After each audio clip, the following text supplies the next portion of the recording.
India in the coming decade in terms of strategic importance, in terms of investments, hiring, innovation? Draw out the roadmap for me for India. Yeah, first of all, Shereen, it's great to be back in India. And, India is very important to us. I mean, let's start with sort of the human capital we have. Next to sort of Seattle and the Redmond area, the number of engineers we have in India is the second biggest center. So we are very excited about how India is contributing to Microsoft worldwide. But India as a market is changing radically. In fact, if you sort of look back at the last 10 years, the penetration of mobile and cloud has made it possible, I think, for the next 10 years to perhaps be the time when every small business to large business is being transformed by technology. Even this morning, when I was talking, from Pyramid Glass to what Reliance is doing across the board, or what Apollo Hospitals has in fact built out a new model for cardiac issues, which is using Indian data to benefit the South Asian population worldwide.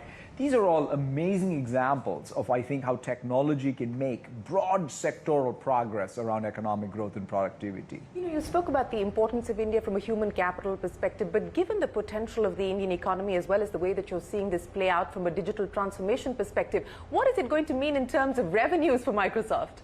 First of all, I think we will be only successful if India is successful. In fact, one of the things that is super important to recognize in our business model is we will do well in India if India, Inc., all the way from small business to large business does well. Because that's the fundamental thing. If digital technology is going to lead to local surplus, right, when hospitals are becoming better at delivering healthcare with lower costs, when energy companies are becoming more efficient in making the world, India more sustainable, when retail companies here are going to be competitive, in fact, versus multinationals coming in, that's when we will succeed. So our goal is to, in fact, commoditize digital technology, if anything. It's not profit for profit's sake. It's profit ultimately coming from India, Inc. being successful. In terms of regulatory disruption or regulatory headwinds, how much of a concern is the data localization aspect in India, and globally the fact that we are possibly going to see a digital tax coming in at the end of this calendar year? Will that be a disruptive force as well? I mean, one of the things that we should fully expect, and in fact take privacy. Privacy is a human right. I mean, coming out of the European Union and GDPR, we effectively have regulation already, which is now going to be everywhere. Even in India, we are going to take the same approach, which is when we took even GDPR regulation, we didn't just do this for Europe. In fact, we took the subject rights and made it available worldwide. So we are going to fully conform to the laws. Already our investments we have made in our data center footprint with local data residency is a step in that direction. So I fully expect us to obviously both have more regulation, whether it's around privacy, whether it's around ethics in AI, and even on taxation. You mentioned, we are going to, the fundamental construct I believe in is in every country you operate in, you pay taxes. Yeah. Or you should. And you should, and that's what we do. In fact, we've already changed, and in fact, I'm very encouraged by even what OECD is trying to get done, which is to come up with some consistent rules that are worldwide rules, and a tax reform that happens where we have, I would say certainty, consistency, simplicity. But we fully expect to be paying taxes everywhere we operate. I want to pick up on something that you mentioned in your talk, and you said that you're in the process of trying to democratize technology, but that sort of flies in the face of conventional wisdom with the tech companies saying that, look, we want everybody else to build their own tech intensity. The logic would have been that come to us because we're the most capable and we're going to help you build it out. So how does that sort of work for you, and how do you see this playing itself out? In fact, that is, I think, going to be the key distinction. If you sort of believe that every company going forward in every industry, irrespective of size, is going to be a software company or a digital company, you have to believe in somehow democratizing digital technology and making it a real factor of production. So a healthcare company will have software engineers. In fact, the interesting thing is, even in India as we speak, 70+% of the software engineering jobs are already outside of what is considered the tech industry. So if anything, our job as a platform company is to make those software engineers working across all the industries in India more productive, more successful in using digital to change their own core business, right? How can they deliver better healthcare? How can the energy company be more efficient? Public sector be more, efficient.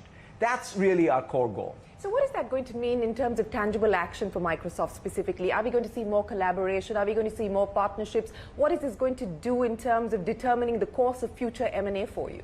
For us, ultimately, in fact, even in the keynote I just delivered, it was sort of great to see the amazing examples, right? Whether it's Reliance or Apollo Hospitals or Royal Enfield, the bike that I always dream one day I'll have, all of these using digital technology. I did actually. But that's really what I look forward to seeing, which is more and more think of digital as just an input. What you create. In fact, I always say that customers for us are really partners who take technology from us to create their own technology. In fact, it's not about dependence on us, it's their ability to build their own independence using some of our input. That's really ultimately our mission. You said that you've introspected on the decade gone by, and what concerns you is the narrow impact that technology has had, and you would like it to be much more secular, diverse, and broad-based. What is the role of the corporation? What is the role of the government in being able to achieve that objective? Yeah, I think that when I look at it, first of all, the last decade has been tremendous. Yeah. As I said, mobile revolution, cloud took off, consumer internet applications. That's great, except it's still narrow in comparison to the full economy, right? What about agriculture? What about healthcare? Yeah. What about energy and so on? So to me, that's what I look forward to in the next decade. And governments, here's the way I think about it. It's about companies, the civic society, and governments all working together, right? That economic progress and social progress have to happen in tandem, and they happen in tandem when every constituent is coming together, setting policy, being pushed to do the right allocation so that one can really have that broad spectrum. Because one of the other issues we have to deal with is the economic growth more equitable, right? Take something like an agricultural sector in India, which employs a lot of people. It not only has to become more productive, but we need to also make sure that the small farmer is not being crowded out. And so that ability, that's where the governments can play a huge role. तो सत्य Nadella Microsoft के chief executive officer से exclusive बातचीत CNBC TV 18 की managing editor Shareen भान करती हुई, और नडेला साहब ने इनफैक्ट एक बहुत स्पेसिफिक चीज कही है कि भारत में टेक्नोलॉजी का इस्तेमाल छोटे से सबसे बड़े बिजनेसेस कर रहे हैं। आपको याद होगा कि रिलायंस इंडस्ट्रीज की एजीएम में नडेला साहब खुद एक वीडियो कॉन्फ्रेंस कॉल के जरिए जुड़े थे जब वो साझेदारी अगले 10 सालों के लिए अनाउंस की गई थी कि जो जियो का बड़ा क्लाउड में प्ले होगा उसमें माइक्रोसॉफ्ट एज़ोर क्लाउड का इस्तेमाल किया जाएगा, और उस साझेदारी के तहत यहां पर बड़ी बड़ी संभावनाएं हैं छोटे बिजनेसेस के लिए, बड़े बिजनेसेस के लिए, बड़े पैमाने पर एग्रीकल्चर क्षेत्र में, हॉस्पिटल सेवाओं को देने के लिए, हेल्थ केयर सेवाओं को देने के लिए इस समय टेक्नोलॉजी का इस्तेमाल किया जा रहा है और उसमें माइक्रोसॉफ्ट अग्रसर है। तो ये फिलहाल कुछ हाइलाइट्स उस चर्चा से आती हुई। चले वक्त हो रहा है एक ब्रेक का। ब्रेक में जाते जाते बाजार पर भी एक बार नजर डाल लीजिएगा, क्योंकि अब हम फिर से 11,950 के नीचे फिसले हैं। याद रखिएगा आज का डे लो 11,923 का था, अगर वो ब्रीच होता है तो मूड और भी बिगड़ता हुआ दिखाई देगा। हफ्ते की एक कमजोर शुरुआत हुई है जाहिर तौर से। हम लेंगे एक छोटा सा ब्रेक। ब्रेक में जाते जाते खिलाड़ी नंबर 1 का फटाफट अपडेट भी आपकी स्क्रीन पर लेकर आएंगे। विकास सालुंखे ने इनफैक्ट एक ट्रेड बदला, उन्होंने एस्टर डीएम में प्रॉफिट बुक किया और फिर मिश्र धातु में तेजी की पोजीशन ली थी 260 के टारगेट के लिए, ये आप ध्यान रखिएगा। और इस हफ्ते से जो शुरुआत हुई है उसमें विकास सालुंखे एक लीडरशिप पोजीशन में है। लास्ट जब मैंने नोटिस किया था करीब 3% से ज्यादा की रिटर्न्स इन्होंने अपने नाम कर लिए थे, और ये टैली आपके सामने अब आएगी। विकास सालुंखे मिश्र धातु के साथ आगे बढ़ रहे हैं। ये देखिए 3% के रिटर्न्स विकास सालुंखे के, और बाकी दो जानकारों के रिटर्न्स जो 1% से ज्यादा के थे वो अब नेगेटिव रिटर्न्स दिखा रहे हैं। लेंगे एक ब्रेक। ब्रेक के बाद आपके लेकर आएंगे नो योर कंपनी। बने रहें सीएनबीसी आवाज के साथ।